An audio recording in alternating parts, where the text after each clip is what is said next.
हम middle class family से belong रखने वाली जो लड़कियां हैं ना, बड़ी ही कोई खुशकिस्मत तरीन लड़की होगी जिसकी ससुराल की ज़िंदगी बहुत अच्छी होगी। वो अपने ससुराल में बहुत ज़्यादा खुश होगी। अल्लाह पाक हम सब औरतों को ऐसा ही ससुराल दे। लेकिन हम मिडिल क्लास सोसाइटी से बिलोंग रखने वाली जो औरतें होती हैं ना, जब खुद हम भी सांसें बनेंगी, शायद हम भी ऐसी ही कभी बन जाए ज़िंदगी में, अल्लाह ना करे। लेकिन ये है कि बहुत मुश्किल हालात और बहुत मुश्किल ज़िंदगी बना देती हैं औरतों के लिए औरतें ही। तो आज के ब्लॉग में आपके साथ ऐसी बातें शेयर करूंगी जो आपकी ज़िंदगी को ससुराल में बहुत अच्छा खुशहाल बनाएंगी।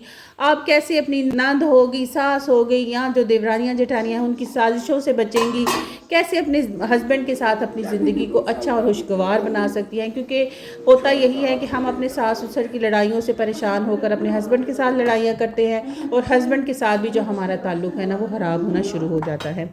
मैंने अपनी ज़िंदगी से ही जो सबक सीखे हैं आपके साथ वही चीज़ें शेयर करूंगी। क्योंकि मैं, जब मेरी शादी हुई, बिल्कुल अक्ल नहीं थी, बेवकूफ़ थी। 18-19 साल की उम्र में शादी हो गई। उस टाइम पे तो कुछ पता ही नहीं था कि क्या होता है ससुराल में, और ससुराल ही क्या चीज़ है। तो जी, आज के व्लॉग में आपके साथ यही सारी गपशप होगी। साथ ही साथ आपके साथ अपने दिन की रूटीन शेयर करूंगी, और पूरा दिन में क्या क्या करती रही, छोटे छोटे से क्लिप्स जो हैं वो आपके साथ शेयर करूंगी। बच्चों को सुबह के टाइम पे नाश्ते में मैंने यही जो है वो कबाब बनाए हुए थे और सैंडविचेस बनाकर दे दी, और ख़ुद भी मैंने नाश्ते में ना यही चीज़ खा ली। क्योंकि नाश्ता जो है ना, वो कोशिश किया करें कि ज़रूर किया करें। नाश्ते से जो हमारी एनर्जी है, घर के सारे काम करने होते हैं तो वो बहाल होते हैं। अगर ये ना हो कि कहीं रात को हस्बैंड से लड़ाई होगी तो वो तो चला गया नाश्ता करके, और आप सारा दिन सड़ती कुटती रहें और कुछ खाएं भी ना, और रात को फिर जो है वो सर दर्द हो और चक्कर आए कि मैं बीमार होने वाली हूँ। ये काम नहीं करना।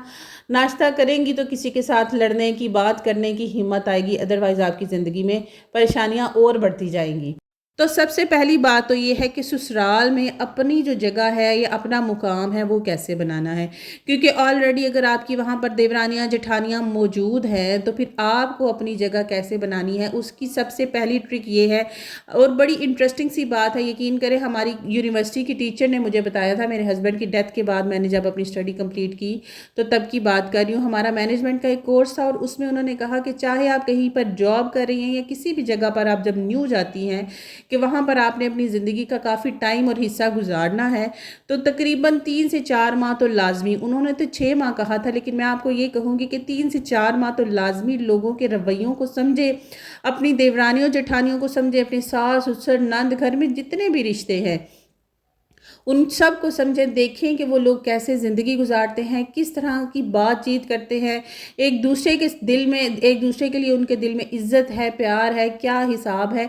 उसके बाद जब आप अपने अपने तरीके से अपनी ज़िंदगी को उनके ऊपर इम्पोज करना चाहेंगी ना, तो फिर आहिस्ता आहिस्ता ही सही, लेकिन वो भी आपकी ज़िंदगी को, आपकी बातों को मानेंगे। आपका जो फिर मुकाम है ना, वो इसी तरह से बढ़ता जाएगा। दूसरी बात कि अगर तो आप शादी करके गई हैं और आपके घर में कोई खुदा न खास्ता मसला मसाइल बन गया है, और जेठानियाँ आपको पट्टियाँ पढ़ा रही हैं कि तुम सास को ये बात करो या ये बात करो, और हालांकि वो खुद वहाँ पर पिस रही हैं, आपने देवरानियों जेठानियों की बातों पे लग के किसी के साथ भी लड़ाई या बहस नहीं करनी।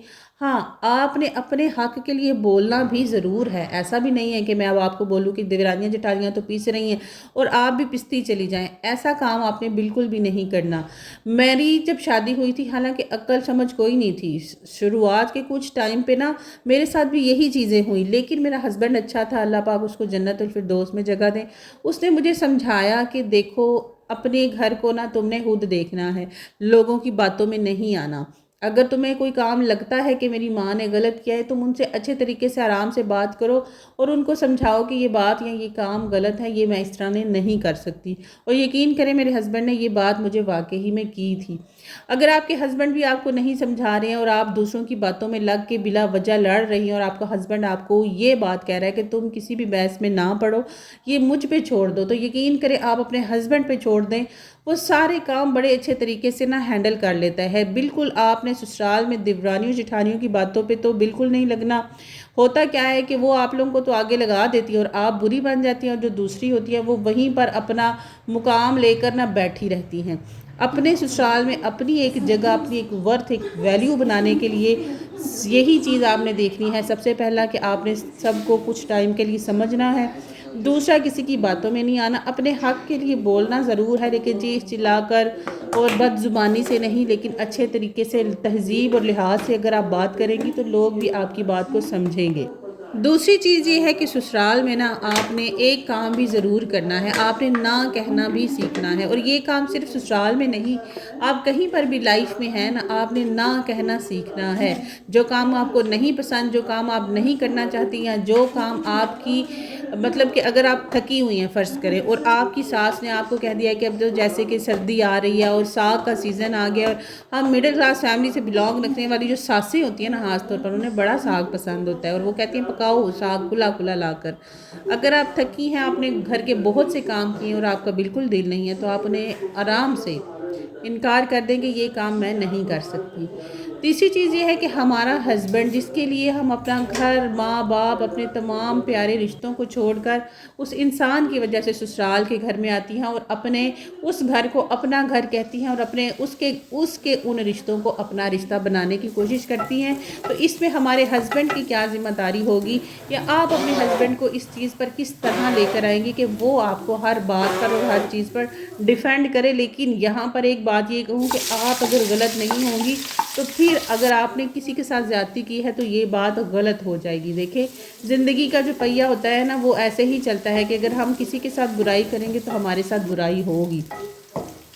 आपने अपने हस्बैंड के साथ, जब वो ऑफिस से थका हारा बेचारा आया, हम जब लोग जॉब कर रहे होते हैं ना, मैंने खुद बहुत टाइम जॉब की है, दफ्तर में आपको बॉस भी बातें सुना रहा होता है, आपके सीनियर कोलीग्स भी आपको बातें सुना रहे होते हैं, कोई एक छोटी सी माइनर सी गलती पर भी वो बेचारा अगर दफ्तर से थका हारा, कामों से थका हुआ आया और आगे आप उसके साथ अपनी दिन भर की लड़ाई की जो रूटीन है या बातें हैं या कोई भी मसले मसाइल है, अगर वो शेयर करना शुरू कर देंगी ना, तो शायद इससे आप दोनों की बहस हो जाए। जब वो आए उसको टाइम दें, उसके साथ गपशप करें, बातें करें, उसके पूरे दिन की रूटीन सुने, और जब वो आपको अपने पूरे दिन की रूटीन सुनाए तो फिर उसको आप अपने पूरे दिन की रूटीन बताएं, उसे हर चीज़ बताएं, उसे कोई चीज़ भी ना छुपाएं। और यकीन करें, फिर आपका हस्बैंड आपके लिए बहुत ज़्यादा डिफेंड भी करेगा, आपकी इज़्ज़त भी करवाएगा और आपको अपना मुकाम भी ज़रूर ससुराल में दिलाएगा। ये सारी बातें अगर आपकी फैमिली में किसी लड़की की भी शादी होने वाली है तो उसको ज़रूर समझाइएगा। अगर आप खुद भी एक मैरिड लाइफ में हैं, ससुराल में नई नई शादी होकर गई हैं और आपको समझ नहीं आ रहा कि आप ससुराल को कैसे समझें, तो ये तरीका अपनाइएगा। देखिएगा, आपकी ज़िंदगी, आपका मुकाम, आपका घर बहुत खुशहाल होगा। ये मैंने किसी की रिबॉन्डिंग की थी तो सोचा आपके साथ इसका रिज़ल्ट शेयर करूँ। इनके बाल काफ़ी ट्रीटेड हेयर्स थे, काफ़ी दफ़ा इनके बालों पे रिबॉन्डिंग हो चुकी है, लेकिन फिर भी माशाल्लाह बहुत अच्छा रिज़ल्ट आया था। बाल बिल्कुल भी डैमेज नहीं हुआ था। बस जी, आज के व्लॉग के लिए इतना ही। अगर आपको मेरी बातें अच्छी लगी हैं तो चैनल को सब्सक्राइब, वीडियो को लाइक एंड शेयर करना मत भूलिएगा। दुआओं में याद रखिएगा। इंशाल्लाह मैं भी आप सबको अपनी दुआओं में याद रखूँगी। अल्लाह हाफ़िज़।